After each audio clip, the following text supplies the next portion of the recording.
ഷാജൻ സ്കറിയ എന്ന് പറയുന്ന ഒരു വർഗീയവാദി, കേരളത്തിലെ ഏറ്റവും വലിയ ഒരു തീവ്ര വർഗീയവാദി.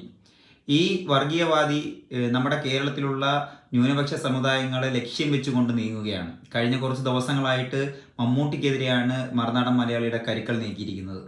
ഒരുപാട് പ്രശ്നങ്ങളാണ് ഉണ്ടായി വരുന്നത്. മറുനാടൻ മലയാളി എന്ന് പറയുന്ന ഒരു ചാനൽ അത് ബാൻ ചെയ്യാൻ പോലും സർക്കാർ ശ്രമിക്കുന്നില്ല എന്നുള്ളത് ഒരു പരാജയമായിട്ടുള്ള ഒരു കാര്യം തന്നെയാണ്. ഇപ്പോൾ വരുന്ന വാർത്ത, പുഴു എന്ന് പറയുന്ന സിനിമയെ കുറിച്ച് വന്നിട്ടുള്ള വാർത്തയെ സംബന്ധമായിട്ട് തന്നെ ഉഷ എന്ന് പറയുന്ന പഴയ ഒരു നായിക അവളിപ്പോൾ രംഗത്ത് വന്നിരിക്കുകയാണ്.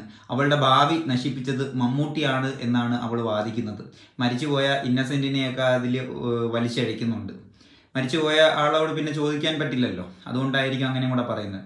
ഇവളും ഇവന്മാരും എല്ലാം കൂടി മമ്മൂട്ടിയെ ഒരു മുസ്ലിം ഇസ്ലാമിസ്റ്റ് ആക്കാൻ വേണ്ടിയാണ് ശ്രമിക്കാൻ നോക്കുന്നത്. നമ്മളത് മനസ്സിലാക്കി പെരുമാറുക.